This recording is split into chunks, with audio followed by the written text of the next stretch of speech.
자, 안녕하세요. 북스론 카페 여러분. 자, 오늘은 이제 저번 시간에 이어가지고 그 전국시대의 이제 군주군 강화와 이제 관료제 정비 관련된 내용을 할게요. 요거는 이제 재민지 배치제와 관련된 내용인데요. 자, 그 저번 날 이제 했던 17편 그 중국사 관련된 내용 한번 펴볼게요. 심화교재요.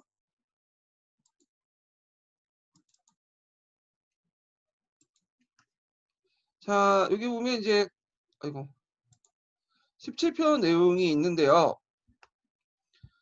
자, 전국 시대의 군주권 강화와 이제 관료제 정비 내용을 좀 보죠. 일단은 전국 시대에 들어가면 그 예전에 말한 것처럼 이제 전쟁이 상당히 규모가 커지게 되죠. 그러면서 이제 총력적 양상이 이제 보이게 돼요. 그래서 이제 인적, 물적 자원을 극대화시켜서 그 당시 이제 그 전쟁에 이기는 게 주 목표였어요. 왜냐하면 전쟁에 지면 모든 나라가 이제 완전히 몰락을 하고 자기도 이제 목숨이 이제 날아갈 판이니까 어떻게든 이겨야 됐거든요.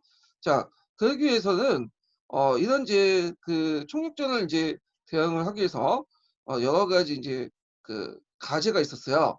일단은 군주권의 물적 기반을 확보할 필요가 있었고요. 이거는 예전에 말한 것처럼 산림수택의 가산화를 통해서 마련했죠. 그다음에 기층사회 내부 모순을 또 해결하고 그다음에 이제 중간에 이제 그 기층사회를 갉아먹고 있는 그 토착 유력층을 좀 이제 착취를 배제하고요. 그리고 농경 억상 정책들을 이제 펼쳤다. 이렇게 이제 보시면 돼요. 그리고 군연제적 지배를 강화시켜서 지배 그 관료 집단의 충원과 관료제 같은 것들을 정비했는데 이때 이제 주로 등원됐던 세력들은 그 유력 집단들 등용하지 않고요. 한미한 출신들을 등용했어요. 왜냐면 유력 집단들 등용할 경우에 세력화가 될 수 있잖아요. 그래서 그걸 막는다는 의미에서 이제 한미한 출신들 등용했고 이때 이제 한미한 출신이 거의 사계층이죠. 사계층을 주로 등용을 했죠.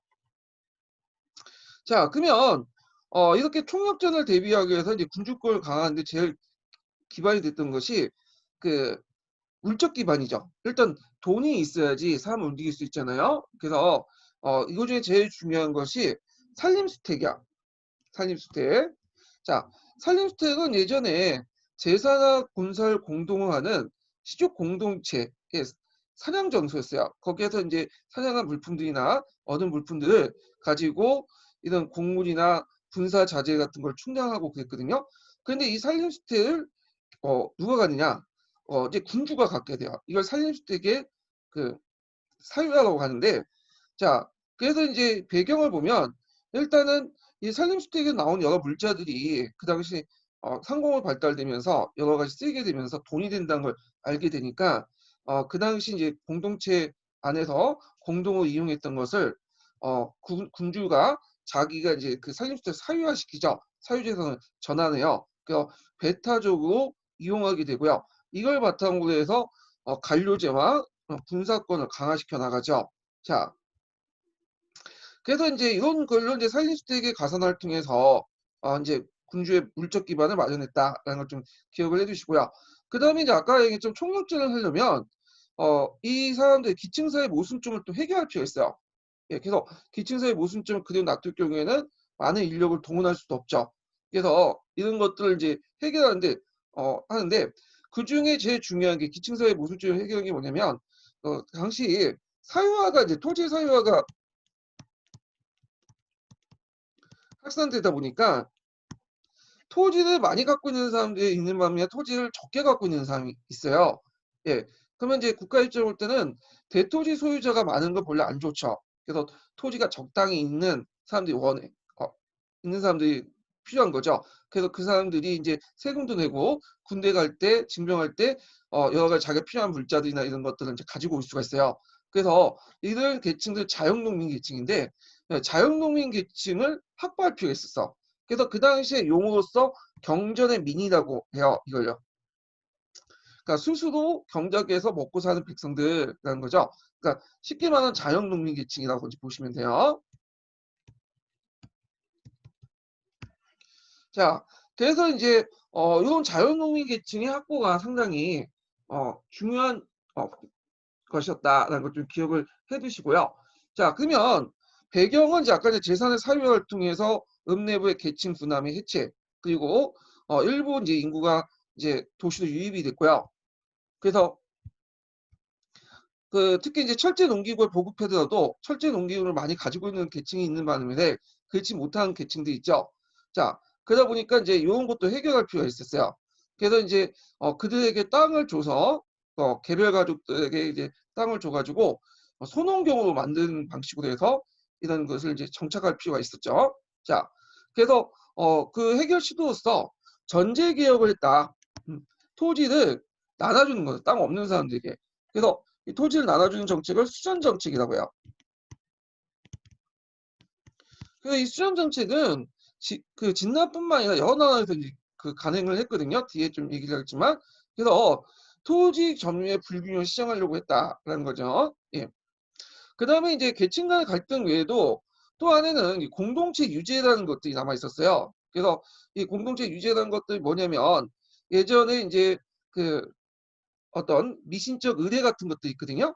이 미신적 의례나 그 제례 이런 걸 통해서 백성들 착취하는 세력도 있었어요.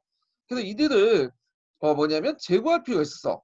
그래서 이렇게 이제 해서 그 국가가 이런 토착 유효층이나 이런 그 여러 가지 세력들을 제거함으로써 국가가 빈을 직접적으로 통치할 걸 하려고 했다. 자, 그래서 이제 제대 등 공동체 유지를 매개로 한 토착 유효층들을 빈민들의 수탈이 강화되니까 요 손흥민 이탈 때문에 이 국가 권력이 이제 들어가는 걸 뭐냐면 또 거부하죠. 이 세력들이. 그러니까 이제 이 세력들을 제거해서 국가 권력이 뭐냐면 이들을 제거해서 이론적 지배를 확립하려고 했다라는 걸 좀 기억을 해 주시면 돼요. 그와 관련된 예를 이제 한번 들어볼게요. 자, 이게 주 168번에 있거든요. 예.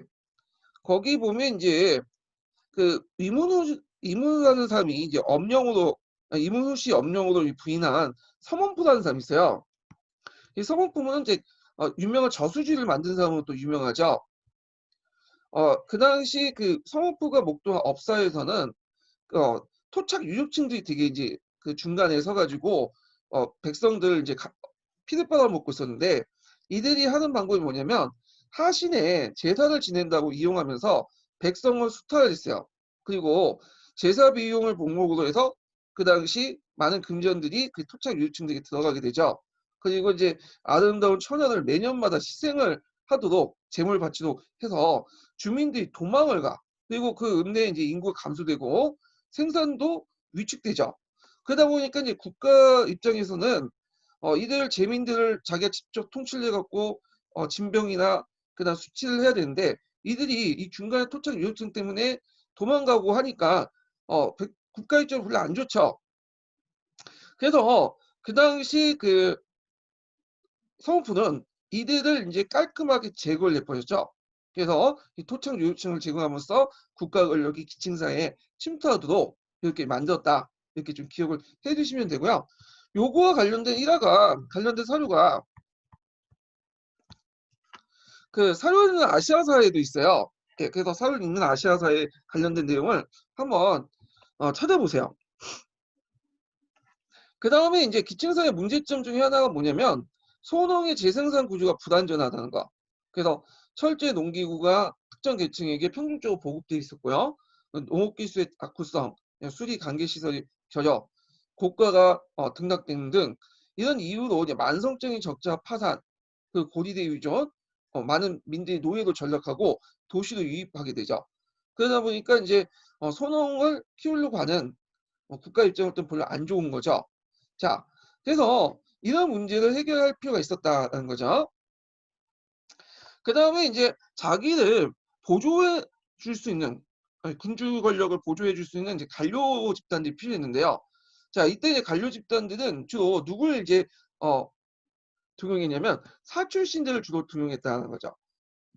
그래서 유력한 귀족 출신들은 이미 많이 몰락을 했고 그리고 귀족 출신들 등용해봤자 경대부 세력들 등용해봤자 자기에게 위협이 되니까 좀 한미한 사계층이 이제 등용해서 이들을 이제 전문적인 관료를 썼고요.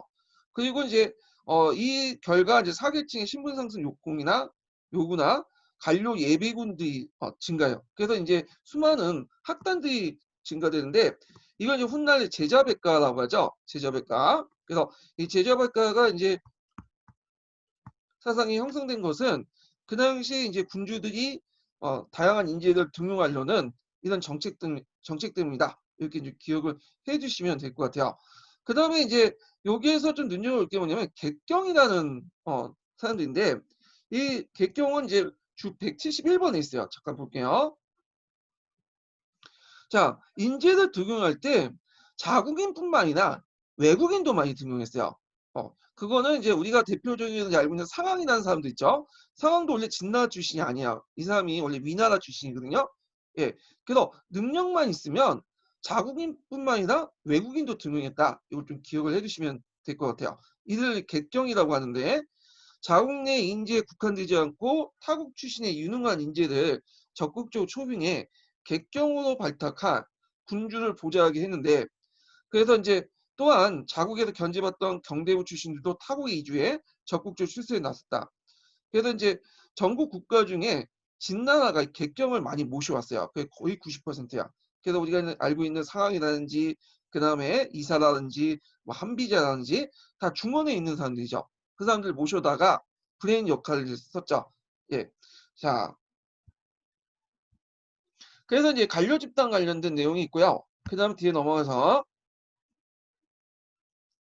자, 범법과 이제 재민지배 체제를 이제 볼게요. 자, 요거 이제 설명하기 전에 이 범법을 왜 실시했는가를 이제 아까 중구난방 좀 얘기를 했는데 이걸 다시 정리하고 범법에 관련된 내용을 이제 좀 얘기할게요. 일단 범법의 이제 사회경제적 변화를 이제 봐야 되겠죠. 일단 거기 보면 농업 생산력이 발달되고 상공이 발달되고 토지 사유화, 음락 공동체 붕괴되면서 유이민이 발생되고 도시가 이동되죠. 도시도 유이민이 발생하는 건 여러 가지 이유죠. 농촌 사회의 어떤 토지 불균형, 그다음 토착사역의 착취 이런 것들이 있죠.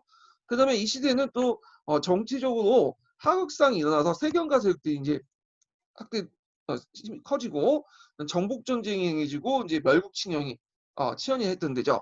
자, 거기에서 이제 영향을 받아서 그 당시에 이제 각국은 범법을 실시해서 이 국가 자원을 총동원해 갖고 전쟁에 승리하는 게 이제 목적이 된 거야. 자, 그래서 이제 왕권을 강화시키고 있어요. 이 왕은 대부분 예전에 세경가 출신 중에 자기끼리 이제 싸워가지고 유력한 인물이 이제 왕이 됐던 거죠. 그래서 왕은 관료제를 정비하고요. 그래서 주로 사계층을 등용을 하고, 자, 이 사계층은 종전의 종법적 관계나 셔혈적 관계에 있는 게 아니라 임역적 관계에 있다. 임역적 관계는 예전에 말한 것처럼 물질적 수수 관계죠. 물질적 수수 관계를 통해서 형성된 관계를 임역적 관계라고 해요. 그 다음에 상비군을 유지해야 되고 군사력을 또 강화시키고 있겠죠. 다 이게 뭐가 되는 거야? 돈이 필요한 거야. 돈. 예. 그러면 이 경제적인 것들을 어떻게 이제 하려고 하냐? 두 가지 방법이 있어요. 하나는 아까쯤에 이제 산림주택 가산화 방법이고요. 또 하나는 재민지배 체제를 확립을 한 거야. 그래서 재민지배 체제는 종전의 음락 공동체를 통해 간접 지배하는 게 아니라 이제 중간층을 배제하고 국가가 직접 통치하는 거죠. 민들을. 그래서 이제 이런 일련의 여러 가지 개혁들을 이제 하게 되죠. 자연민농을 육성하고 그다음 가부장 중심의 어떤 가족 단위도 형성하고요. 그다음에 기존 항정 공동체를 이제 해체해서 군연직 지배 질서를 확립하고 그래서 이걸 바탕으로 해서 조세 낙과 군역 진발하게 되는 거죠. 그래서 산림주택의 가사나 재민지배 체제 확립을 통해서 많은 물적 그 기반을 바탕으로 해서 관료제를 유지하고 그다음에 상비군을 유지하면서 그리고 그걸 통해서 총력전에서 승리를 하는데 주 목적이 있는 거야. 예. 그러면 그걸 효율적으로 하기 위해서 필요한 게 뭐냐? 범법이죠. 범법이라는 것은 기존의 법을 뒤엎고 새로운 법을 만든다는 뜻이야. 예. 그래서 국가 체질을 아예 변화시키는 것을 범법이라 한다. 예. 그리고 그 방향은 그 영역 국가를 효과를 통치하고 그 다음에 재민지배 체제를 강화시켜 나가려는 데 목적이 있다. 이렇게 좀 기억을 해두시면 될 것 같아요. 자, 그래서 이렇게 이제 그 범법의 개혁 방향 내용을 좀 구체적으로 볼게요. 일단 범법을 이제 개혁 방향은 그 당시 정치, 경제, 사회적 병동에 따른 모순을 체제 개혁의 모순을 이제 체제 개혁으로 할 이게 잠깐만요. 이게 갑자기 플러스네요. 자, 체제 개혁을 할 필요가 있었다는 거죠. 그래서 그 당시 기층사회 내부 모순이 격화되고 있었고요. 아까 전에 언급한 것처럼. 자, 그러면 범법의 이제 방향과 내용을 보면요. 재산 사유를 통해서 계층 분화가 일어나 시족 공동체가 해체하고 있었고, 이렇게 해체시킬 필요가 있었고, 해체가 되고 있었는데 더 이제 해체를 촉진시킬 필요가 있었던 거야. 그 다음에 개별 단위의 소득 경제 방식을 경영관에서 정착할 필요가 있어. 이때 개별 가족 단위는 가를 중심으로 한 거죠. 가. 그 다음에 철제 농기구도 일부에만 보급돼 있었는데, 요걸 이제 널리 국가가 보급시킬 필요가 있겠죠. 자, 그 다음에 공동체 유지에 강한 잔존과 자, 이를 이용한 토착 유역층의 착취가 있었는데 이런 것들을 이제 뭐냐면 막을 필요가 있어요. 예. 그래서 용을 국가가 대응하기 위해서 이제 관료제에 의한 군연제적 지배 통해서 시포제와 연자를 바탕으로 재민을 감시 감독하고 왕권을 통해서 이론적인 법치 질서를 확립하려고 했다. 이렇게 이제 기억을 해두시면 될 것 같고요.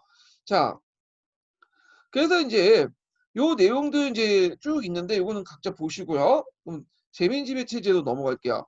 이게 구체 내용으로. 자, 범법의 지향점은 재민지배 체제로서 종래 시족제에서 읍제국가가 해체된 이후에 국가가 직접 인민을 지배하는 방법을 재민지배 체제로 한다. 자, 그리고 그 목적은 시족 공동체, 읍제 도시국가가 해체된 후에 사회적 변혁을 해결하려고 했다. 그리고 이제 그 방법으로는 소농민들에게 균등한 토지 점유와 안정된 농업 생산 체제를 보장하고 호족제를 편성하고 그 다음에 경우에 따라서는 국가가 필요한 장소에 강제 삼인 방식으로 했고요. 그 다음에 강간 약지 정책이라고 있는데 강간 약지는 이건 뿌리 간자죠. 뿌리를 강하게 하고 가지를 쳐낸다는 거야. 그래서 이제 여기 보면 그 대표적인 게 진나라 때 이제 관련된 정책인데 점령지의 부를 함양으로 옮겨요. 함양으로 천사는 이제 이동시킨 거죠. 그래서 수도 지역을 강화시키려는 강간 약지 정책의 일환이다. 예. 자, 이거는 강제 3인 방식 중에 하나죠. 그래서 우리가 이제 강간 약진 정책 하면 한나라 때 문제나 경제 때 행해졌던 정책으로 알고 있지만 실질적으로는 이 강간 약진 정책은 예전부터 했던 거야. 그냥 일반적으로 사용했던 용어예요. 자, 근데 이제 국가의 재민 지배 방식은 의무와 보호 두 가지 방식으로 나타나요. 그래서 하나는 국가가 재민의 국력의 기반을 인식하고 이를 보호하고 육성하는 정책으로 나가죠. 대표적인 게 수정 같은 거, 땅을 나눠주는 정책이나 수리 개간 사업. 근데 세상에는 공짜가 없죠. 요만큼 해줬으면 그만큼 또 더 많은 걸 바라기 때문에 그런 거예요. 그래서 재민들을 이렇게 해놓고는 국가가 파악하고 나서 이제 재민들부터 징병을 하고 그 다음에 세원을 확보하기 위한 거죠. 그래서 이게 의무야. 자, 그러면 의무와 보호 중에 어느 게 더 강할까요? 당연히 의무가 더 강하죠. 의무가. 자, 그 다음에 재민지의 여러 견해가 있는데 뭐 그 중국 학교에서는 이게 일본 학교나 이런 데서는 이제 노예제의 특수 형태다. 그래서 국가가 인민을 일종의 총체적 집단적으로 이들 노예 상태로 만들고 예민화시키려고 했던 거다. 이렇게 이제 얘기하고 있고요. 그 다음에 이성규 씨인데 이성규 씨 견해는 좀 파악을 해두실 필요 있어요. 이건 나중에 개천맥하고 연결돼 있거든요. 그 위견하고. 이때 재라는 뜻이 계급보다는 고도 평균적이고 평등적인 의미예요. 그래서 상황 이외의 진해 토지 제도는 토지 국유지에 입각한 수준제도 파악을 했죠. 그래서 재민지배체제 이단으로 한 이런 토지의 분급을 그 당시 그 토지 국유지에 입각한 어떤 방식에 입각해서 분배해줬다. 이렇게 이제 인식을 했어요. 예. 그러면 그 당시에 토지 국유제는 다른 쪽에는 사유화됐다고 보고 있잖아요. 토지가 그 당시에 전국시대는. 근데 이거 대립된 견해죠. 그 당시에는 사유화가 이루어지지 않고 토지 사유화가 이고 토지 국유제가 확산되고 있었다.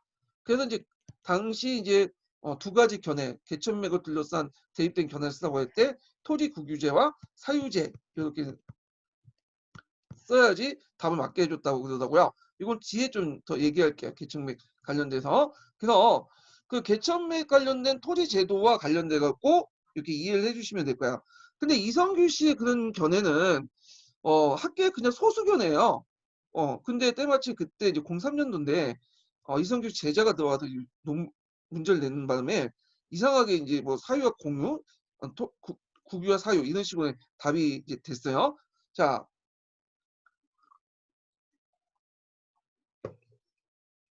그 다음에 이제 수전체제 확립해가지고 관련된 내용이 있는데요. 자, 요거는 전반적으로 이제 뭐냐면 범법과 관련되고 이제 있는 내용인데 우리가 이제 보통 범법을 상황을 기준으로 이제 보잖아요. 진나태 상황을. 근데 진나태 상황 외에도 각국이 그 당시 범법을 냈어. 범법을 통해서 수준체제를 하고 그 다음에 그 당시 재민지배체를 강화시키려고 했던 거거든요. 시험 문제는 나올 가능성은 별로 없어요. 이 부분이요. 예, 상황을 제외하거든요. 그렇지만 좀 정리는 이제 할 필요 있어갖고 경기도 합격자 서브 노트를 잠깐 볼게요. 자, 경기도 합격자 서브 노트 보면 상황 외에 여러 사람들이 나오는데 이 범법을 했던 어, 이해라는 사람이 있어요. 이해, 위나다에. 이해는 벽경이라는 걸 편찬했죠. 그래서 형정체제를 정비려고 그리고 이 벽경은 최고의 성문법조로서 6번으로 구성되어 있다. 그래서 상황이 제정한 진유대에 큰 영향을 미쳤다고 해요. 그리고 그 외에도 한유리나 당유대도 영향을 미쳐서 동아시아 법제의 원형이 됐던 것들이 벽공이다. 어. 그리고 이 사람이 이제 또 했던 것이 재민 지배를 강화하기 위해서 소농민 보호 정책을 했는데 그 중에 제일 중요한 게 땅을 주는 거죠. 그래서 이제 이 사람이 제시했던 것이 진진영 지교라는 거야. 그래서 이 진진영 지교는 뭐냐면 땅의 그 원래 의미가 땅의 힘을 잘 이용해서 나라를 부강하다, 부강하자. 그래갖고 그 당시 그거를 이제 그 책문 의견서를 올리면서 거기에 뭘 분석했냐면 소농민들이 만성적인 적자 가계에 몰려갈 수밖에 없는 현실을 숫자적으로 분석해서 제시했어요. 그래서 이들이 기껏 뭐 1년에 뭐 100석을 벌어도 실질적으로 세금 떼고 뭐 경조비 떼고 그다음에 뭐 종자 이런 걸 다 떼버리면 만성적으로 적자일 수밖에 없다. 그러다 보니까 이 소농민들이 이런 만성적 적자에 의해서 집안이 파탄되고 유민화되고 노예로 팔려나간다. 그래서 이거를 개선해야 된다라는 내용이 주요 내용인데 그래서 거기에서 이제 제시된 것이 그 진진년 농법 개량을 통해서 농업 생산을 증가시킬 수 있겠다. 그 다음에 평족법이 돼갖고 국가가 개입해서 고가를 조절할 필요가 있겠다 해갖고 이런 문제점을 개선하기 위한 방안을 제시하죠. 그 다음에 이제 또 서문포로 하여금 장수 12거라는 큰 저수지를 만들어요. 그래서 적극적인 농지개간 정책을 했다. 그리고 이제 예전에 기득권 세력이었던 구기족을 배제하고요. 신상 피법에 따라서 능력주의에 입각한 유능한 인재를 등용을 했죠. 그 다음에 이제 부국 강병책 일환으로 오기와 낙양을 장군으로 기용하여 영토를 확대시켰다 이렇게 했는데 이거 못하네요. 예. 오기는 유명한 사람이죠. 이 사람은 이제 손자본법 아시죠? 손자본법과 함께 오자본법이 있어. 오자본법. 오자본법을 썼던 유명한 뭐냐면 사람이에요. 그래서 이제 있었는데 이게 나중에 이제 초에 이제 초도 도망을 가거든요. 하여튼 그래가지고 이제 초에 또 뭐냐면 여러 가지 개혁 작업을 또 이렇게 도와주고 그래요. 뒤에 있지만 이 낙양인데 이 낙양은 이게 저는 이게 왜 낙양이 갑자기 나왔나 이렇게 했는데 오타예요 오타. 낙양이 아니라 악양이에요 악양. 낙양이 아니라 악양이야. 예. 자, 하여튼 이렇게 했고 조나는 공중령이라는 사람이 개혁을 했고요. 초나는 이제 그 도망갔던 위에서 도망갔던 옥이라는 사람이 개혁을 했죠. 이 사람은 군주권을 강화시키고 강병 정책을 통해 귀족 세력을 병방 이주시키고요. 귀족의 특권을 배제하고 그 다음에 불필요한 간직을 없앰으로써 관리 기강을 정비했다. 그래서 이 옥이는 유명한 범법서를 썼던 또 사람은 또 유명하다는 걸 좀 같이 기억을 해두시고요. 자, 신분에는 이 사람은 술체주의자죠. 법가 중에. 그래서 효율적 관료제 운영 방식을 이제 도입해서 군주권을 확립하고 있는데 요 신분에는 뒤에 좀 얘기하니까 제자백과상 할 때 좀 더 얘기를 하기도 하고요. 그 다음에 뭐 제나란 축이 뭐 이런 사람인데 그래서 우리가 이제 진단 상황 외에도 그 당시에는 이렇게 보시면 알겠지만 여러 명의 이런 범법을 추구했던 각 나라에 이제 범법을 추구했던 사람들이 있었다. 한번 좀 기억을 해주시면 될 것 같아요. 그 시험 문제 많이 나온 사람은 당연히 상황이죠. 진단 상황. 예전에 2번 정도 나왔던 건데, 자 한번 그 내용을 또 동양사 심화도 교재에서 찾아볼게요. 요거는 뒤에 이제 좀 얘기를 하고,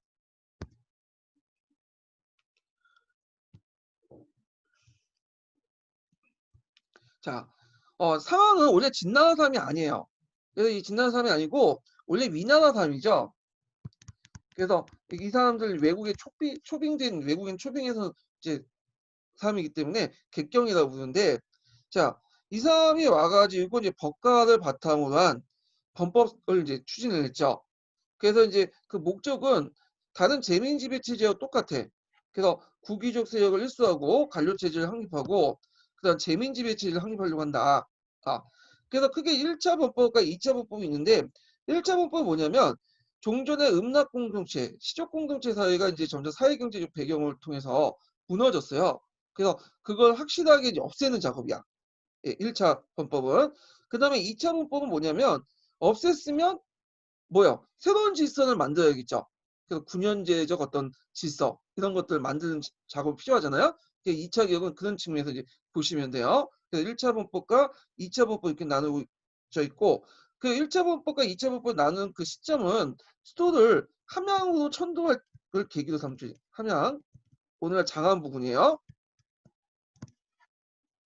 자, 그러면 1차 범법 내용을 이제 볼게요. 자, 1차 범법은 시족 공동체적 현현성을 먼저 파괴하고요. 예. 그래서 이제 여기 주 내용을 어떻게 이제 파괴를 했는지 좀 볼게요. 왜 이제 파괴를 해야 되는지 할게요. 그 당시 이제 그 예질서 공동체를 약화시키는 데 집중했는데 이들이 왜냐면 이제 그 개혁을 하는데 추진하는데 저할 가능성이 크기 때문에 기존의 시족 공동체 질서를 무너뜨리고 그리고 사람들 국가의 새로운 질서를 편입시키려고 했다. 그래서 부국강에 필요한 세금과 병역을 담당하도록 하겠다. 이렇게 했죠. 여기에서 새로운 질서라는 것은 군연제적 질서죠.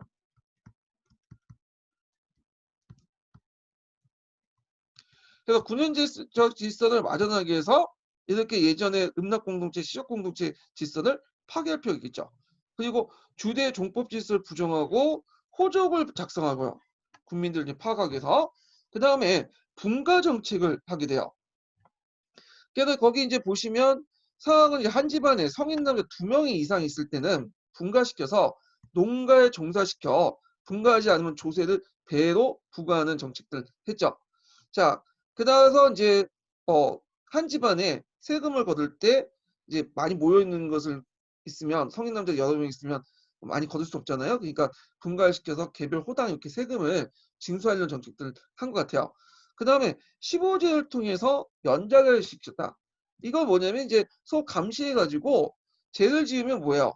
고발하도록 하고 그리고 죄를 지으면 서로 이제 연자제로 해갖고 공동처벌을 하고 공동 책임을 묻는 제도죠. 서로 감시하게 하고. 자, 그래서 이제 요 내용이 이제 188번에 있어요. 그래서 좀 볼게요. 자, 한국인이면 중국사 이렇게 있는데 상황 1차 범법에서 15제와 연자제를 통해 인민의 빈부에 관계없이 평등하게 15도 평등하고 상호 감시하게 함으로써 항리 공동체 내부 질서를 파괴했다.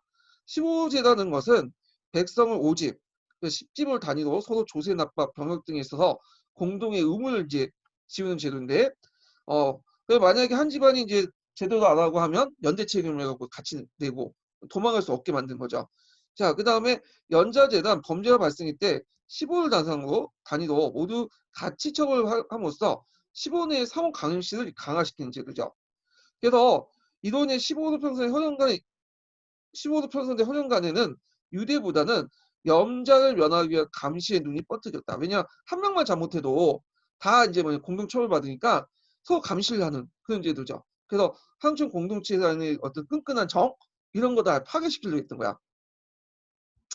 자, 그 다음에 농업 생산을 장려하고 국공유한 토지 금융 및 개발을 촉진을 시켰다라는 거죠. 자, 그 다음에 이제 또 중농 억상 정책을 했다. 자, 보통 이제 그 당시에는 그 진나라뿐만 아니라 전반적 중농 억상 정책을 했어요. 이것이 뭐 그 후에도 한나라 이후부터 쭉 중농 억상 정책을 하는데 그 중농 억상 정책의 이유가 있어요. 그 당시 농민들은 한 곳에 딱 고정돼 있죠. 토지에 이제 묶어 있잖아요. 그러니까 국가 입장도 파악이 잘 돼. 세금도 부과가 이제 편하고 진병도 쉽게 할 수 있죠. 그리고 얘네들이 좀 약간 순박해요. 그러니까 국가가 시키면 말을 좀 달는 편이야. 근데 이에 반해서 상인들은 토지에 결박돼 있지 않죠. 이들은 막 이동하고 다녀. 그러니까 그 당시 이제 상인들 파악할 수도 없고 이들은 순박하지 않고 얍삽바득을 눈치가 있어. 눈치가 되게 빠르고 국가 말을 잘 안 들으려고 해요.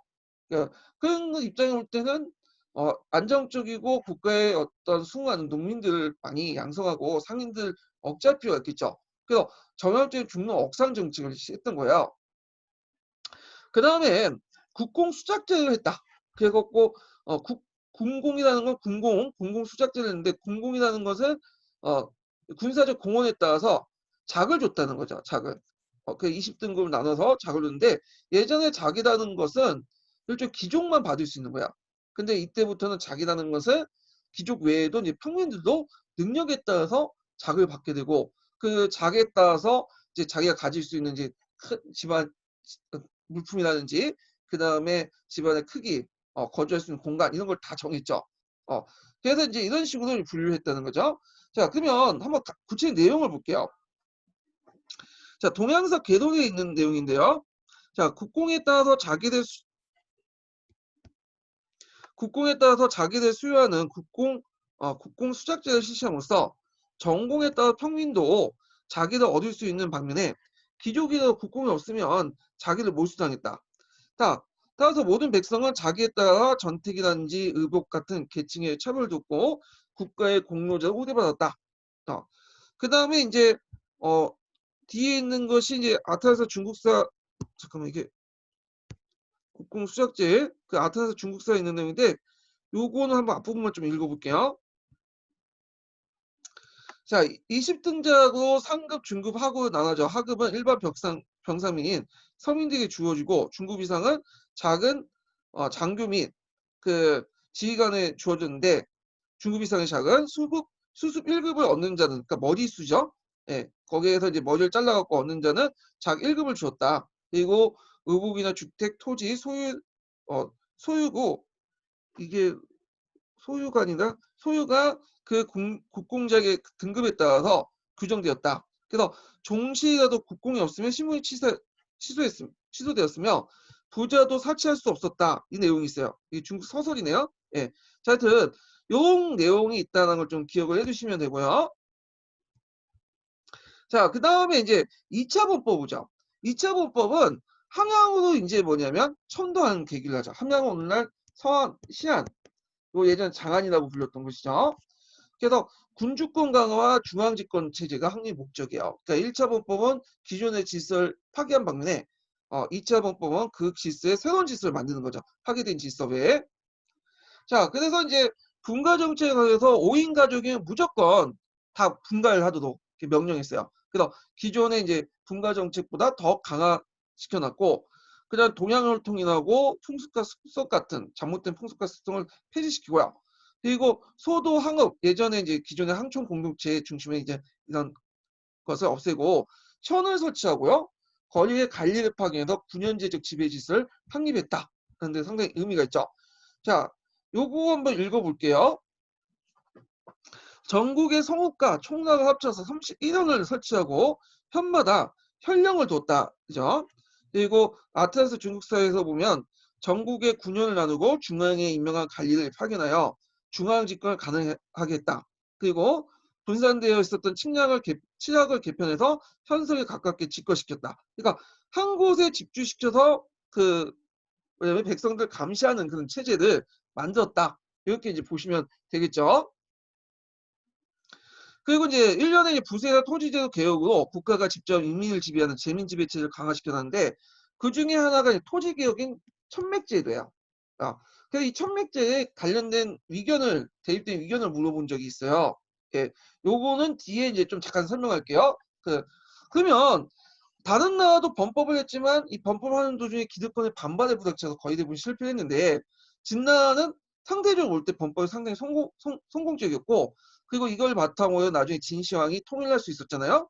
그러면 왜 진의 범법이 이렇게 성공할 수 있었냐? 그걸 이제 보면 자, 우월한 군권의 정통, 그러니까 군주권이 이제 다른 나라보다 더 뭐냐면 강했다는 거죠.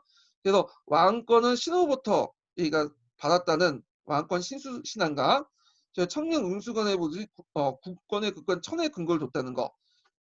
그 다음에 경제적 문화적 낙후성. 중원에 있는 나라들은 어느 정도 백성들이 똑똑해요. 그러다 보니까 군주가 말해도 잘 듣지가 않아. 기득권 세력도 많고. 근데 이에 반해서 병방에 상대적 병방에 치우쳤던 진나 같으면 백성들이 소박하고요. 단순해. 그러다 보니까 위에서 명령을 내리면 쉽게 받아들여요. 그리고 상대적으로 기득권 세력도 그렇게 강하진 않아요. 물론 있긴 있었지만. 그래서 재민 지배 체제가 구현이 가능했다. 이렇게 이제 보시면 될 것 같아요. 자, 그러면 이제 예전에 시험 문제 나왔던 천맥제 관련된 내용을 좀 자세히 볼게요. 요게 이제 뭐 동양사 개론이라든지 한의종 그런 데서는 간단하게 나와가지고 제가 이제 여러 책을 이제 바탕으로 해서 한번 이제 천맥제에 관련된 내용을 이제 표로 만들어봤어요. 이 천맥제가 상당히 이제 해석하기 어려운 게 뭐냐면 기록에 보면 이 천맥제 관련된 사서 기록이 자세히 기록되어 있지 않아요. 딱 세 마디가 있어. 개천맥, 결력천맥, 제원전. 요 세 마디가 있거든요. 그러니까 이 천맥제에 관련된 내용이 다야. 그러니까 이제 이걸 어떻게 해석하냐에 따라서 학자마다 의견이 되게 다양한 거죠. 예. 그래서 특히 한자 같은 경우에는 중의적인 언어가 많기 때문에 그 내용에 따라서 이제 중의적 언어가 어떻게 해석에 따라 또 의미와 해석이 완전히 다르고 그래서 이제 복잡해요. 그래서 그 내용을 한번 이제 제가 표로 정리했어요. 좀 알기 쉽게 여러분들. 자, 보통 그 중국사를 전공한 학계는 중국 본토 학계도 있겠지만 그 외에도 일본 학계, 경도학파, 동경학파도 중국사를 예전부터 계속 연구해 왔거든요. 그래서 중국의 견해 외에도 일본 학계 견해도 상당히 중요해요. 예. 그러면 중국의 일반 대륙학계에서는 뭐라고 얘기하냐면 사유리 추인설 주장해요. 개척맥을.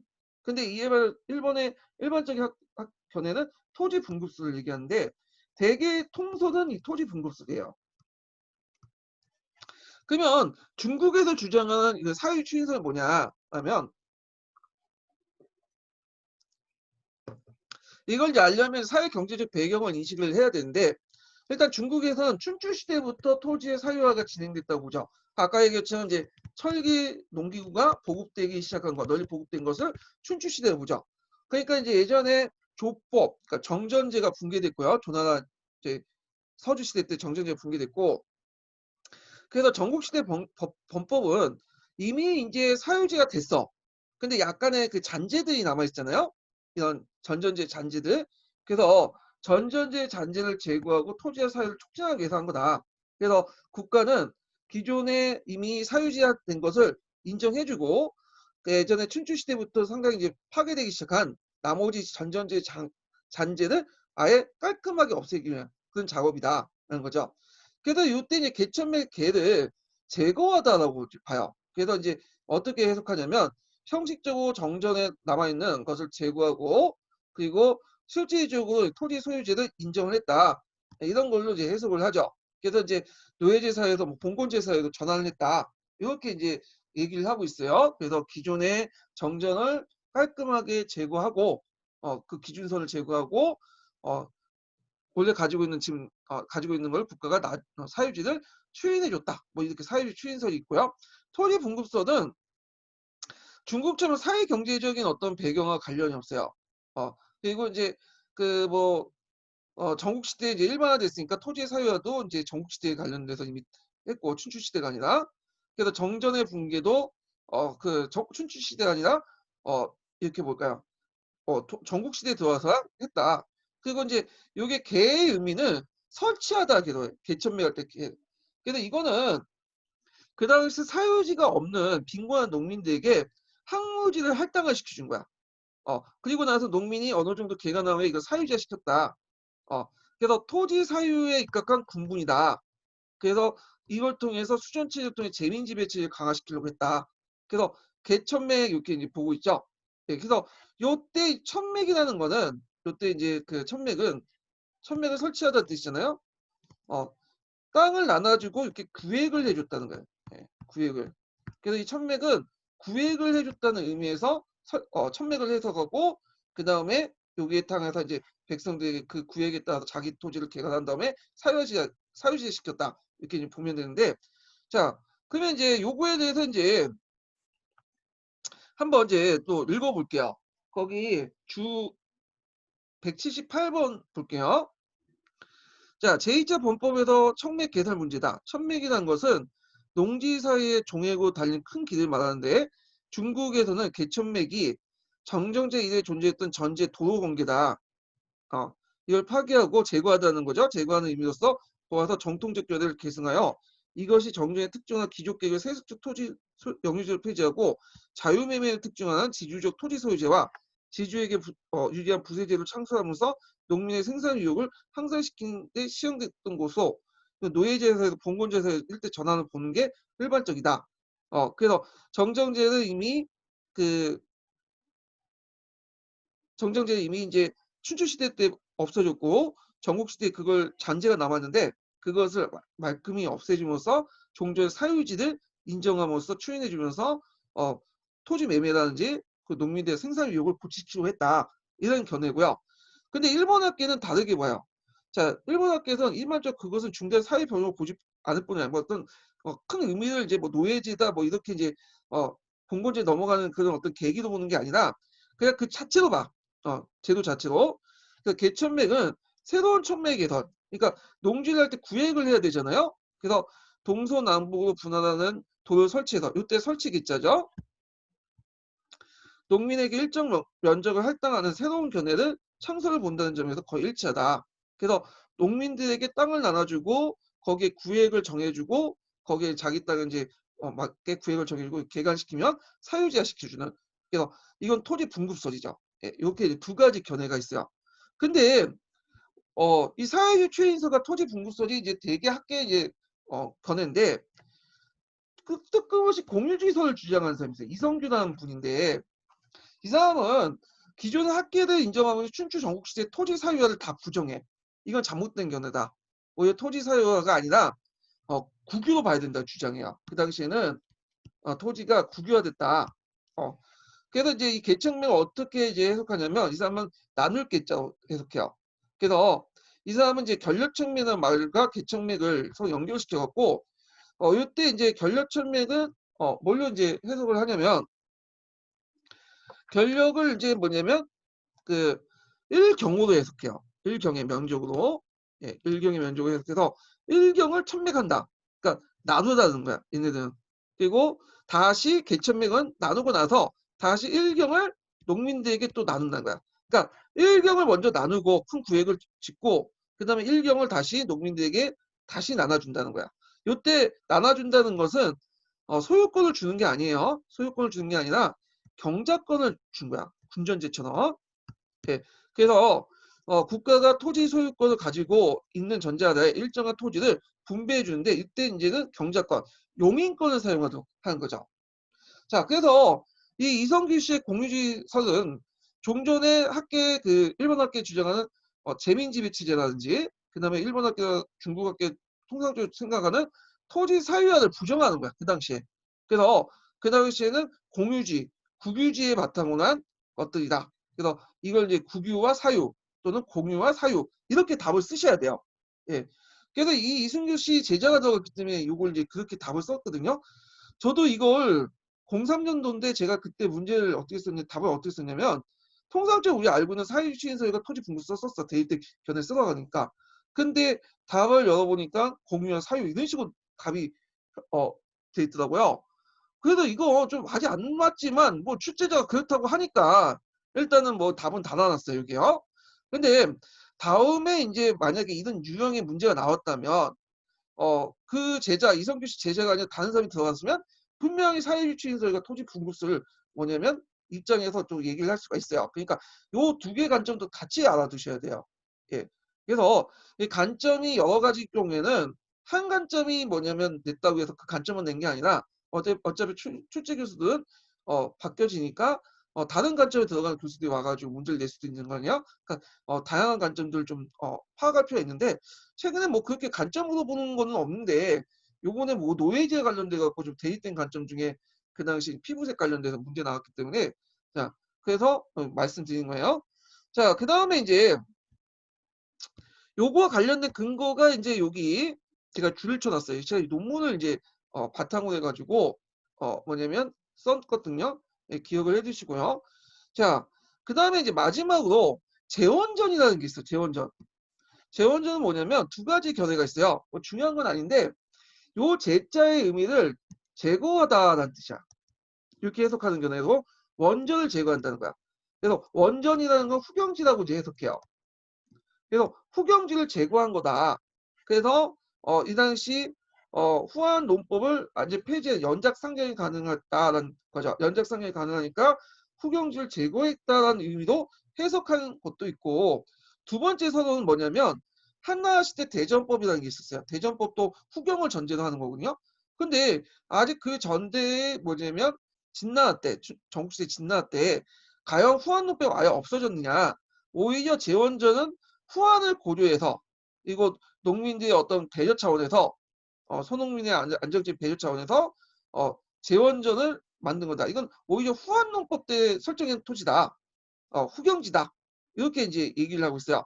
그래서 이제 후한농법 폐지설과 후한농법 제정 이렇게 두 가지가 있는데 그 중에 이제 다수설은 후한농법이에요. 제정과 관련돼 있다. 예, 그래서 재원전도 이렇게 두 가지 관점이 있다는 걸 좀 기억을 해주시면 될 것 같아요. 자, 이것도 한번 좀 어려우니까 강자중국사에서 이제 좀 찾아서 볼게요.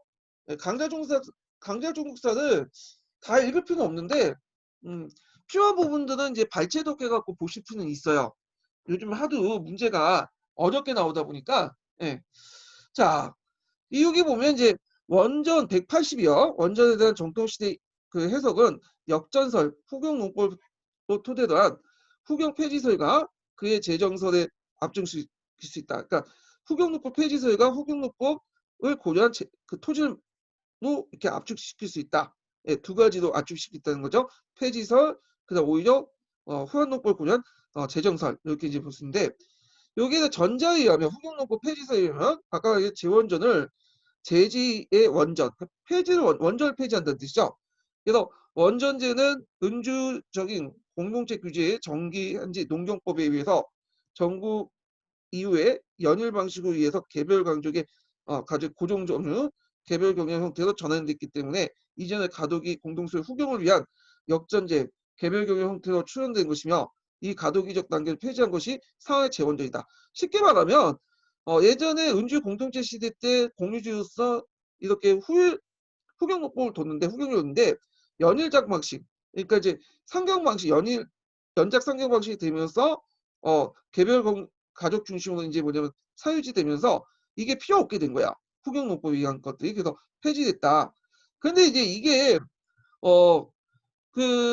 일견 뭐냐면 어느 정도 그 타당성이 있지만 실제로 이게 과연 그랬을까? 일단은 요 제를 제지로 해석할 수 있는지도 의문이지만 그 당시 후공용법이 완전히 없어 극복되고 연일작 방식이 확립됐는가? 연작성결 방식이 확립됐다는 주장은 그 당시 이제 한대 대전법이 그 뒤에 후대죠. 후경농법의 원리로 기초한 점을 고려할 때 납득하기 어렵다. 오히려 전국시대에 2, 3인 정도의 노동력을 갖는 개별가족의 가격 면적이 신부제도 40에서 50물 정도 라고 볼 때 상황이 그 토지를 줄 때 이 후경지를 고려해서 대개 이제 2에서 원래 가경지를 고려해서 2배나 그 가경지 외에 2배나 두세 배 정도 두는 것이 오히려 현실적 후경농법 언급한 것이 농법을 염두에 둔 것을 보는 것이 더 타당하다. 그래서 후한농법 제정설이 훨씬 더 뭐냐면 타당하다 이렇게 주장을 하고 있어요. 재원전에 관련돼서. 자, 그래서 이제 이렇게 천맥제 그다음에 그 전력측맥 그다음에 재원전 이렇게 관련된 내용들 살펴봤고요. 거기에 이제 그 경계 서브노트에는 약간 몇 가지 더 적어놨더라고요. 잠깐 이거 좀 볼게요. 자, 이 농업 정책에 관련돼서 간전령을 내렸다는 말이 있어요. 간전령. 항무지 개간 정책들. 그다음에 관계 시설 같은 것들을 이제 건설했죠. 도광호이나 전국구 같은 것들을 하는데 특히 이제 아까 지금 얘기한 전국구 같은 경우는 간중지방이 옥토를 바꿈으로써 통일 대업을 달성했다. 그래서 이 전국구는 좀 기억을 할 필요가 있어요. 전국이라는 사람이 만든 그 저수지죠. 그 다음에 정부가 철기를 보급했다.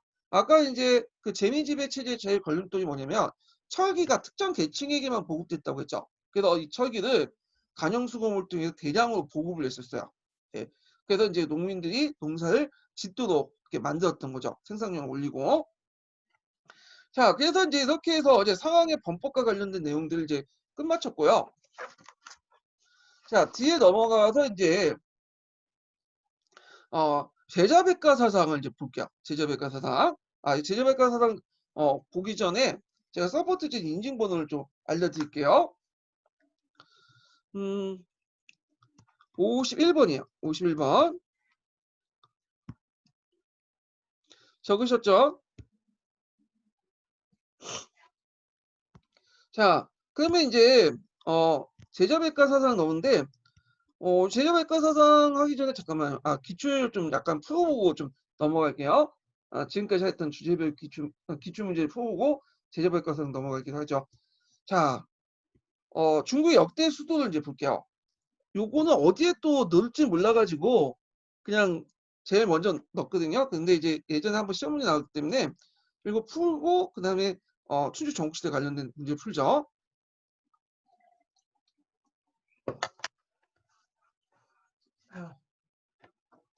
자, 다음은 중국의 역대 통일 왕조의 수도를 위치했던 지점을 표시한 것이다. 자, 이에 관한 설명 옳지 않은 것을 이렇게 했는데 일단은 지도에 나와 있는 이제 뭐냐면 위치를 좀 파악을 할 필요가 있겠죠. 일단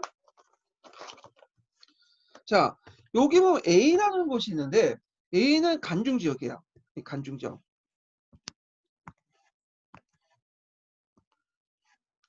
A는 간중 지역이죠. 간중. 그래서 이 간중 지역에도 이제 역대 왕조의 이제 수도 역할을 많이 했죠. 예. 그래서 이게 사방이 요충지고 천의 요충지 방어가 유리하고 위수와 평화지대도 그 부근에 있고. 그래서 이 간중 지역의 수도를 정했던 것이 진해 함양. 그 다음에 정안과 당나라의 장안이라는 곳이 있죠. 그 다음에 수의 대응. 이죠. 수의 대응하고 당나라 장안은 동일한 거예요. 예, 위치상. 예, 그래서 이름만 좀 바뀌었을 뿐이고 약간 이제 규모가 더 중축했을 뿐이지 동일한 성이다. 예. 그 다음에 서주의 호경.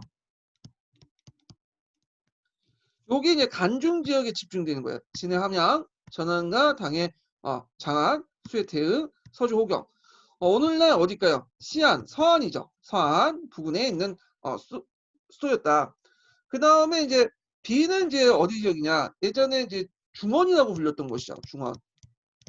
대개 중국에서 중원이라는 것은 그 항하강 중상류 지역, 중하류 지역을 얘기해요.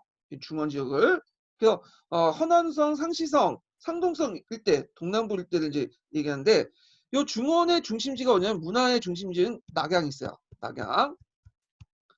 이 낙양도 예전부터 경제적, 문화적 중심지였고 천하의 중심지였죠.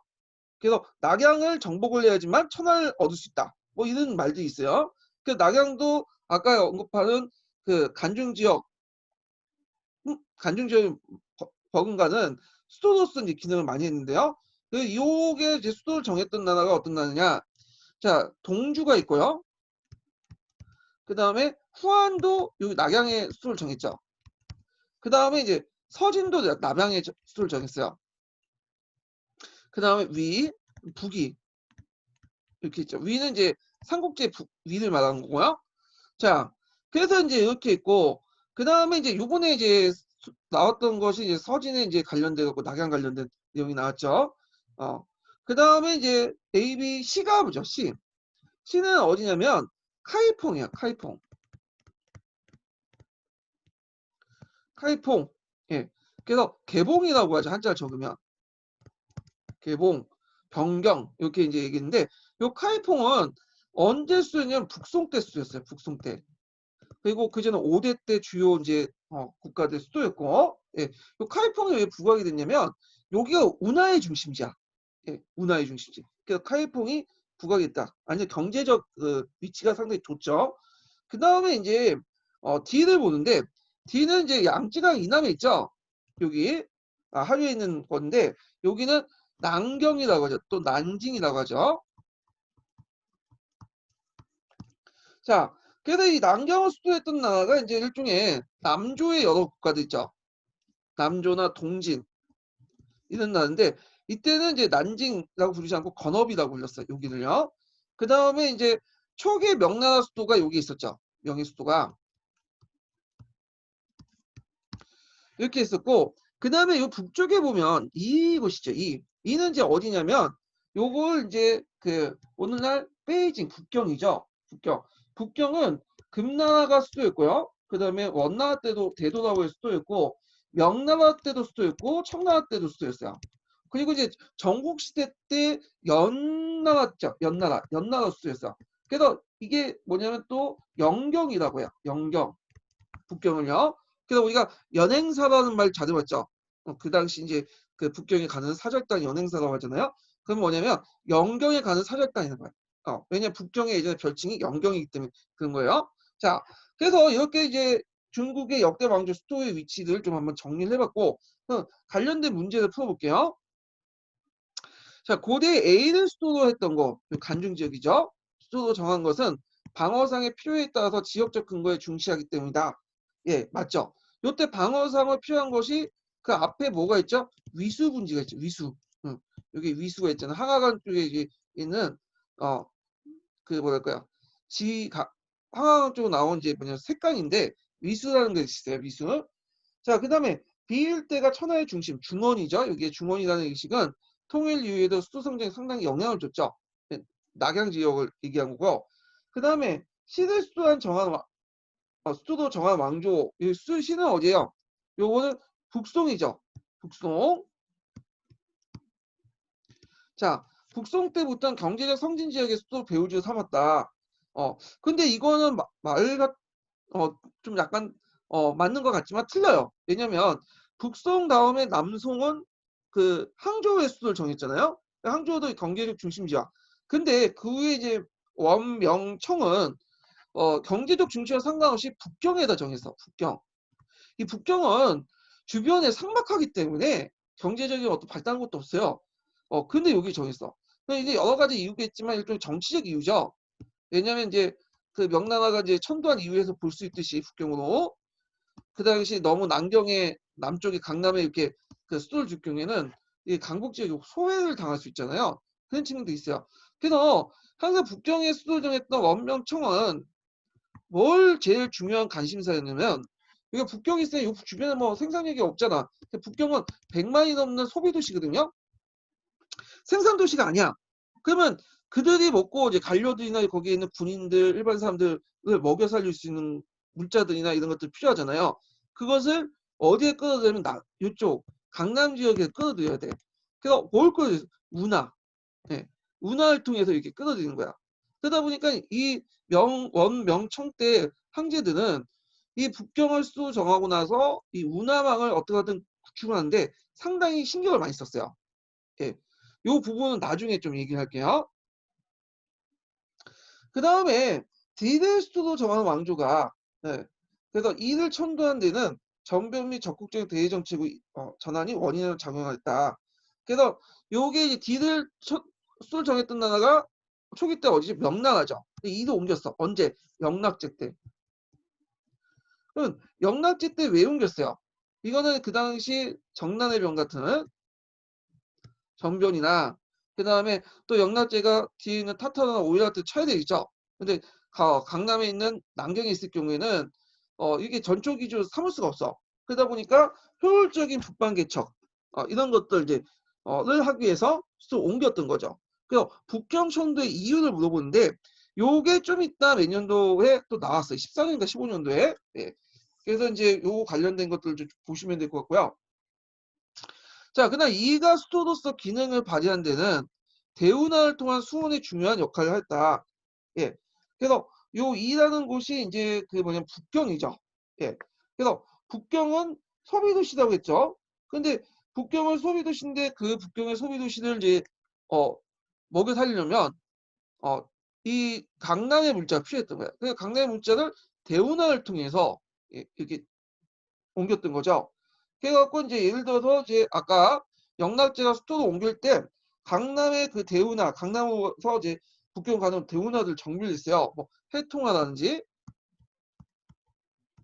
청강포 이런 것들 정비를 해서 물자 공급을 원활히 하려고 했죠. 그리고 청나라 때도 여러 황제들이 강남에 가 갖고 특히 양주나 이런 시주 지역 가 가지고 운하를 점검을 했어.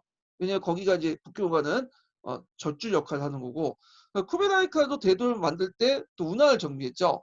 예, 이런 것도 이제 다 연결돼 있어요.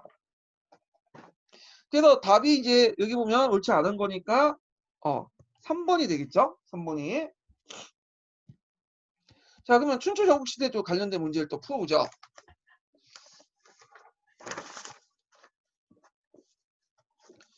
자, BC 8세기 전반부터 BC 3세기 그 후반 사이에 중국에서 나타난 사실은 이렇게 있거든요. 자, 상품화폐 경제 발달로 거대 도시가 발달했고, 맞죠? 천물로 주도된 화폐가 널리 사용했다? 아니죠. 청동이죠, 청동. 그래서 그 당시에 철은 악금이요, 동은 미금이다. 그런 말 있잖아요. 그건 이제 화폐 주조 용이하고 그다음에 시소성 측면에서 청동이 더 낫기 때문에 화폐로 이제 사용됐고요. 그다음 철제 농기의 보급과 오경의 실시로 인해서 농업 생산력의 증대로 토지의 사유화가 점점 발달했다. 맞죠? 공동 경작에서 개별 경작이 되면서 토지의 사유화가 발달된 거죠. 그다음에 수도 주변의 왕이 직접 관리를 파견 다스리고 나머지 이성과 동성 제후들이 분봉하여 다스리겠다. 자, 이거는 이제 봉건제예요. 봉건제. 수도 조번에 왕이 직접 하고 이성과 동성 제후들을. 그래서 이제 서주 시대에 관련된 내용이고요. 그다음에 정자형 구등분하여 그 8가의 백무씩 전작하고 나머지 백무는 공동 경작하여 수확물 국가에 납부했다. 이건 정정제죠. 정정제. 근데 이거는 주대 조법이 반영됐다고 해서 맹자가 주장한 그 이상적인 토지제도죠. 자, 그 다음에 2번을 볼게요. 춘추 전국시대의 사회 변화를 옳게 설명한 것은 이렇게 있는데, 자, 공시 쇠퇴하고 사가 등장했다? 예, 이거 맞죠? 공시 쇠퇴하고 제후의 집안이 쇠퇴하고 사가 등장했다. 사가 이제 부각이 됐고, 그 다음에 국야제가 행정조직이 되었다. 국야제라는 것은 여기는 언제 때라고 했죠? 국야는 국가야로 나왔죠. 국이라는 것은 제후가 사는 읍을 얘기하고요. 나머지는 다 야가 있어. 야 안에는 비읍도 있고 도도 있고 그다음에 극지도 있고 등등 있다고 했죠. 이런 국야제 형태는 서주 시대부터 해서 춘추 중기까지. 자, 그래서 이제 요거는 뭐냐면 맞지가 않죠. 이 국야제가 없어지죠, 오히려. 그래서 이런 군현제적 지수로 넘어가죠. 그 다음에 3번을 보면 성업 국가의 형태는 성업 국가가 아니라 이제 뭘로 바뀌어요? 영역 국가로 바뀌죠. 일정한 국경을 갖고 있는 영역 국가로 바뀌고, 그다음 사유 체계는 주술적인 신정적인 세계로 바뀌었다는 게 아니라 합리적 세계가 바뀌어요. 물론 지금도 뭐냐면 사주 보고 타로 보는 사람 많죠. 저도 타로를 좀 좋아하는데, 그래서 아직까지는 뭐 주술적인 어떤 사고방식이 있긴 있어. 근데 이제 예전에 비해서 좀 더 합리적인 세계관으로 바뀌었다. 이런 것들 이제 볼 수가 있어요. 그걸 이제 볼 수 있는 게 아까 이제 언급했던 하백과 관련된 내용이죠. 그래서 그 당시 서문포가 와서 하백 신에게 바치는 그런 재물들 이런 것들 다 없앴죠. 그건 합리적 정신이 있었기 때문에 그런 거죠. 예, 물론 이제 아직까지는 이제 그걸 많이 믿고 있는 사람도 있고 그렇지만 상대적으로 볼 때 이제 좀 합리적 정신으로 발전됐다 이렇게 보시면 돼요. 자, 그 다음에 이제 4번을 볼게요. 4번을 잠깐만요. 4번인가? 3번이 건너뛰었네요. 3번 볼게요. 자, 춘추 전국시대 역사적 성격에 대한 설명으로 옳은 것은 한해 민족의 범위가 항하의 유역에 고착된 게 아니라 양쯔강 유역으로 확대했죠. 양쯔강 유역, 장강 유역으로. 요즘에 교과서에서는 양쯔강에서 하지 않고 그냥 장강, 창창강이라고 하더라고요. 예. 자, 그 다음에 정치적 난세로 사회, 경제, 문화 면에서 크게 후퇴했던 격동이 아니죠. 발전됐던 거죠. 발전됐던.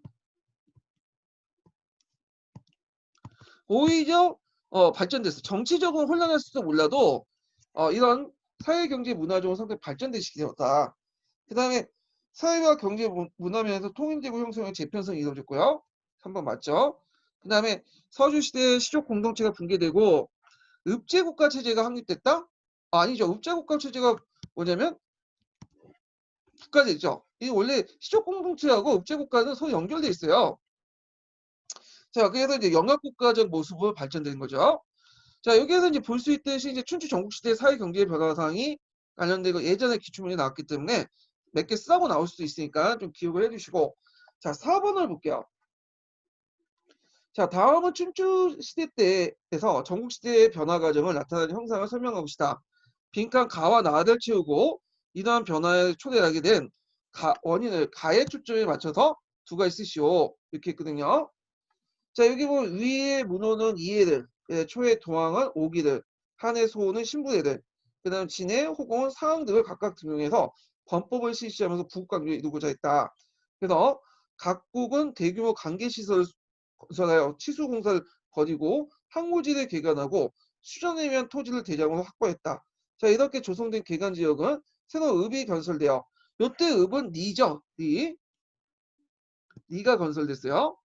그래서 민을 이주시키고 정착시키고 이걸 삼행정책이라고 하죠. 강제로 한 것도 있어요. 자, 이들을 전투에 동원하기 위해서 진병제가 실시했다. 자, 이는 군사적 주역이 뭐에서 뭘로 넘어갔다? 이거는 전차에서 보병으로 넘어갔다는 걸 볼 수 있죠. 보병. 예. 그래서 있는데 어떤 분은 기병이라고 하죠. 근데 기병은 여기 위에 말하고 맞지가 않아요. 민을 동원하고 진병제를 실시했으면 민들이 주도할 수 있는 보병이에요. 왜냐면 기병은 돈이 많이 들어가요. 예. 그래서 이거 어느 정도 돈이 있어야 하는 거야. 그 당시에는 병력을 동원하고 할 때 무기나 식량이나 이런 것들은 다 누가 챙겨가는 거야?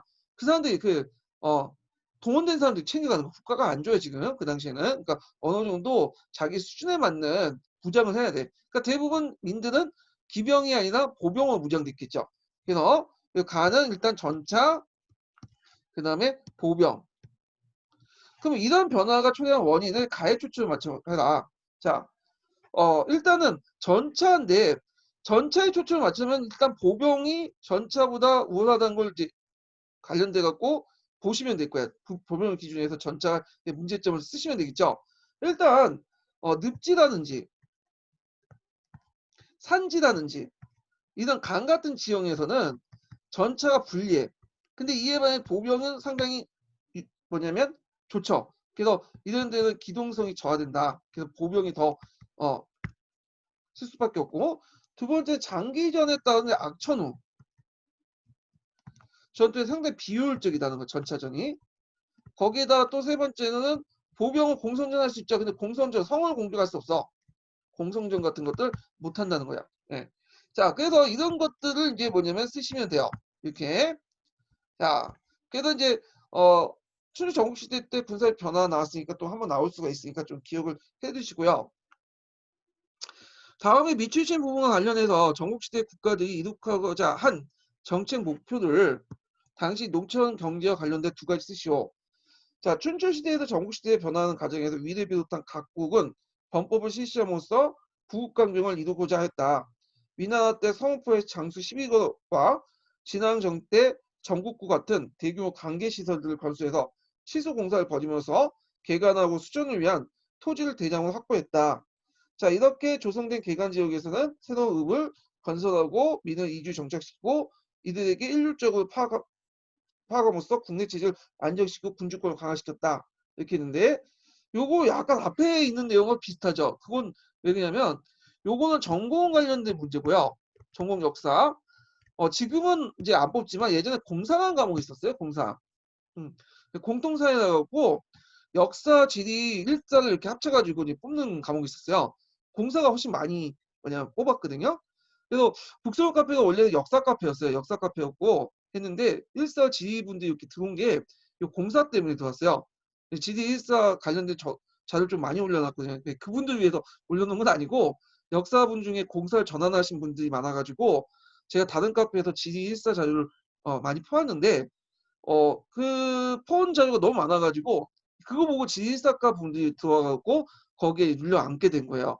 그래서 지금 사회과 카페로 이제 확대됐는데 자, 하여튼 그러면 여기에서 이제 당시 농촌 경제 관련된 두 가지 써고 왔으니까 물론 이거는 해석의 여지가 많지만 일단 재민보호, 소농보호죠.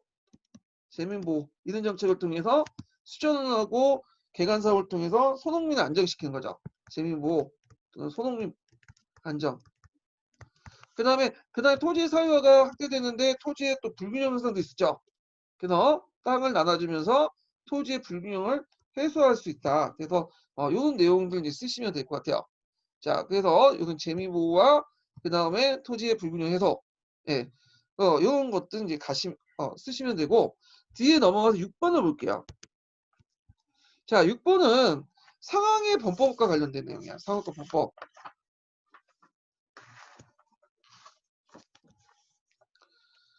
자, 다음은 중국의 전국시대 두 차례 거쳐서 시행된 상황의 범법의 일부다. 이들 읽고 물음에 답하시오. 이렇게 있거든요. 자, 여기 보면 1차 범법이 있고 그 다음에 2차 범법이 있죠. 그래서 1차 범법은 예전에 얘기한 것처럼 기존의 항촌 공동체 질서를 파괴시키는 거고요. 그 다음에 2차 같은 경우에는 새로운 질서를 만든 거죠. 9년제적 질서. 그래서 여기에 현재를 설치하고 그 과정에서 재민지배체를 강화하기 위해서 천맥제를 실시하고요. 예, 도량을 통일하고 이런 등등인데 자, 그러면 가나다마 그러니까 가는 이 연자들 그 다음에 나는 그래서 성인 남자 분가 정책 있죠. 그 다음에 다는 국공에 의해서 이제 뭐든 국공 수작제 관련된 내용이고 그 다음에 마는 여기 이것도 이제 성인 남자들 이렇게 분가시키는 그런 것들 이제 더 강화시킨 거죠. 자, 요게 반영된 두 가지 사회 변화를 20장에 쓰시오. 그래서 요게 보시면 이제 기존의 혈연 공동체를 해체시키고 가단위로 가부장적인 어떤 소가족제를 하려고 했고, 그다음에 이제 그 당시 그 사회 변화에 또 관련되는 철제 농기구 사용, 우경, 신경을 통해서 농업 생산이 발전되면서 이제 뭐냐면 가가 중요한 뭐냐면 기반이 됐던 거죠. 예전에 공동경제가 폐지하고 개별경제로. 그 다음에 또 뭐냐면 여기 공국 소작제를 통해서 혈통 대신에 이제 신분을 강조하는 아니 혈통과 신분 대신 능력을 강조하는 걸 또 볼 수 있다. 네, 이런 내용을 이제 쭉 쓰시면 될 것 같아요. 이렇게. 그 다음에 이제 나는 이제 보면 그 농업을 진작시켜 사업과 수공업 정책을 통제한다. 이걸 중농 억상 정책이라고 하죠. 그 다음에 아는 이제 동향을 통일한다. 자, 요 에는 일명 부국을 추진하면서 일명 경제를 장악할 국가의 의도가 대표되어 있다. 여기에 산업에 대한 단시의 복말관이 작용됐다. 그 관점에서 그러니까 농업은 중요시이고 상업은 뭐냐면 억제하는 그런 정책들이죠. 바라보고 생각하고 이 관점 통일 이후에도 지속되는데 이 복말관이 반영된 한무제의 정책을 나타낸 정책 쓰시오. 자, 한무제의 정책도 중농 억상 정책이야. 예. 그래서 그 진나라의 그런 상황의 정책과 그다음 한무제의 정책, 그다음 뒤에 이제 왕망의 정책 있죠. 이들의 공통점은 중농 억상 정책이야. 근데 이 중농 억상 정책은 유교적 관념이 들어가는 게 아니라 유교도 중농 억상을 하지만 이 관념이 들어가는 게 아니라 법가적인 관념이 들어가 있어요. 법가적인 관념. 예, 요건 좀 뒤에 얘기할게요. 예. 그래서 이제 그다음에 한무제의 정책을 쓰시면 되겠죠. 네, 쓰면 평균법도 있고 그 다음에 군수법도 있고요. 전매제 뭐 이런 것도 있다. 쓰시면 되겠죠. 예. 자, 그 다음에 사는 토지제도 개혁을 의미한다. 이후 토지제도를 둘러싸고 존재했던 대입된 견해 두 가지를 해석하는 20장이라 쓰시오. 자, 여기 보면 사가 개천맥이라고 있죠. 예. 근데 이제 요게 있는데 이 개천맥을 이제 이 사람은 이성규 씨가 냈기 때문에 요 제자들이 냈기 때문에 아까 얘기한 것처럼 원로 해석하면 안 된다고 했죠. 사회주의설과 토지 지급설을 인정하지 않고 이분들은 이제 원료 그 당시 사유제를 부정하고 토지에 국유제를 강조해. 국유제. 그래서 국유와 사유는 일반적인 관점이고 얘들이 이제 생각은 국유인데 그 당시에 춘추 전국에 사유가 됐다는데 이 사람들은 부정하죠. 예. 근데 이 사람은 인정해. 아니 사유를 부정하죠. 근데 이 사람들은 이제 토지 국유제를 통한 이제 토지 분급 이렇게 생각을 하기 때문에 국유를 이제 주장하면 되고 이성규 씨 견해 그리고 그 반대된 견해가 사유예요. 그 이걸 대립된 견해를 쓰시면 돼요. 그래갖고 두 가지 관점을 이런 식으로 해석해서 써야 된다. 이성규 씨가 주장했던 국유화 그리고 이성규 씨가 반대했던 견해 사유를 쓰시면 될 것 같아요. 여기에 맞춰가지고 자 그렇지만 이제 일본 학계와 중국 학계 견해에서는 두 가지 관점이 있다고 했죠. 토지 추인설 그다음에 토지 분급설 이게 이제 전반적인 두 가지 관점 대립이에요. 근데 여기에서는 그렇게 주장하는 거니까 이렇게 답을 구성하시면 될 것 같고요. 자, 그 다음에 이제 춘추 전국 시대를 이제 넘어가는데, 춘추 전국 시대는, 제가 이제 서브노트 보니까 좀 잘 된 곳이 좀 많더라고요. 그래서 서브노트를 이제 중심으로 이제 나가되 빠진 부분이 있어. 좀 더 설명한 부분들은 제가 이제 심화 교재 부분을 또 같이 하면서 나갈게요. 예. 그래서, 이 부분은 이제 좀 쉬었다가, 진행을 할 테니까, 예, 좀 쉬기도 하죠. 자,